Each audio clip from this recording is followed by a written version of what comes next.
अरे काम्या, मेरी छोटी बहू काजू बादाम वाला दूध जल्दी से पी ले वरना ठंडा हो जाएगा। मीना जी अपनी छोटी बहू को दूध का गिलास देते हुए कहती है। माँ जी अभी नहीं, थोड़ी देर बाद में पी लूँगी, आप वहाँ टेबल पर रख दीजिए। दिया आनाकानी करते हुए कहती है।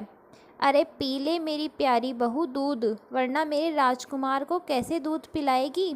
ले बेटा जल्दी से पी ले, फिर मैं चैन से अपने राजकुमार के साथ खेलूंगी। लाड जताते हुए मीना जी कहती है।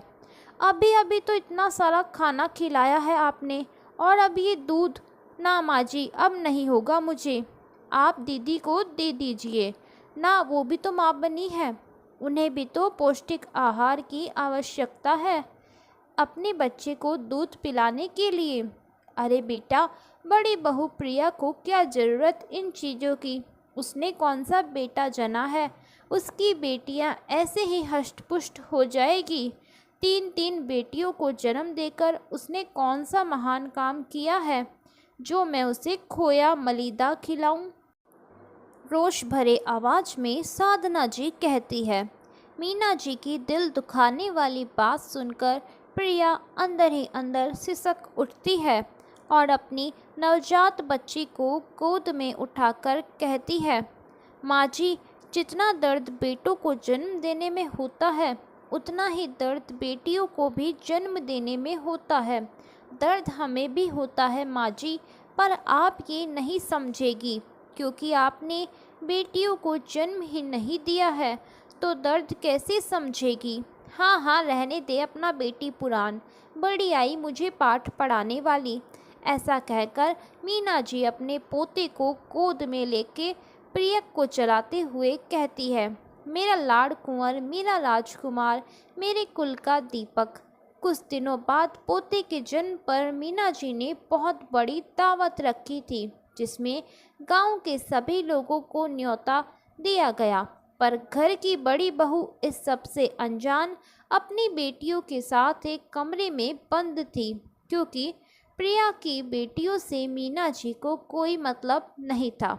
उनके लिए तो बेटियां सिर्फ बोझ समान थी बस, और बेटी की माँ घर में पड़ी एक कटरी की तरह, जिसका कोई मोल नहीं होता है। खैर, इस तरह बच्चे बड़े होते गए और दिन प्रतिदिन मीना जी का प्रेम अपने पोते के लिए बढ़ता गया। दिया भी कुल का दीपक देकर फूले नहीं समाती थी। मीना जी और दिया के प्यार दुलार ने राहुल को पूरी तरह से बिगड़ैल बना दिया। उसे जो दिल में आता वही करता, ना बड़ों का सम्मान ना कोई लिहाज। इसी व्यवहार के कारण उसके स्कूल कॉलेज से उसकी शिकायत आने लगी।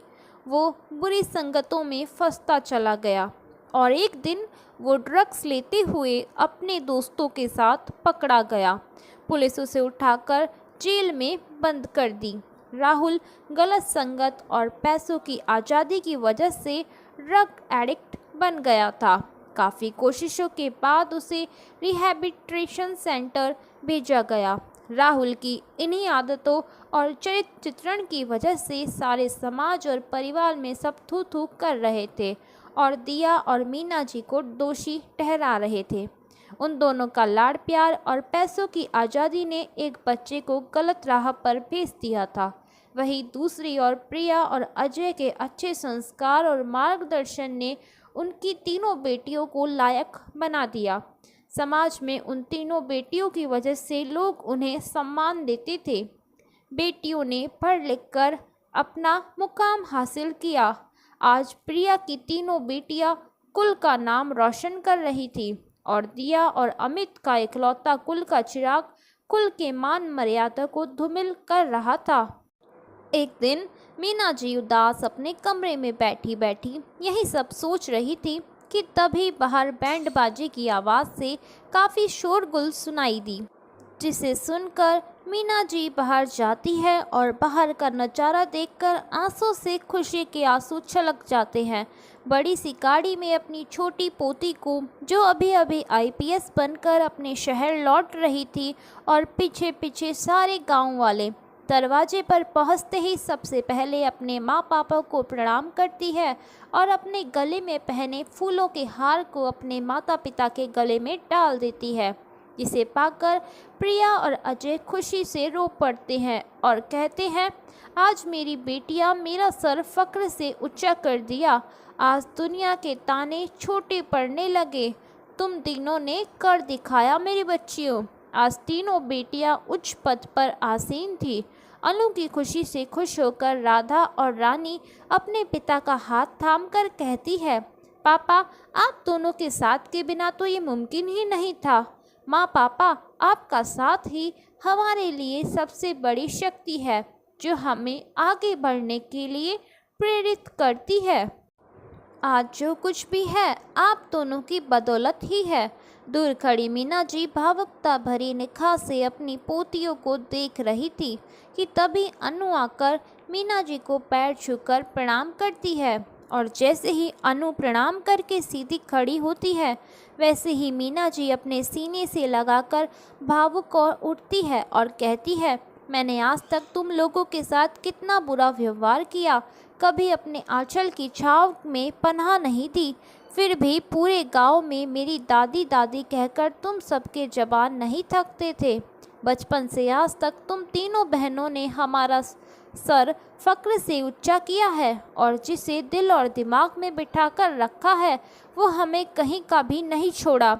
सच में बिटिया, आज मुझे तुम सब पर नाज है और मैं शान से कह सकती हूँ कि ये मेरी पोतिया है जिसने अपने खानदान का नाक हमेशा ऊंचा रखा।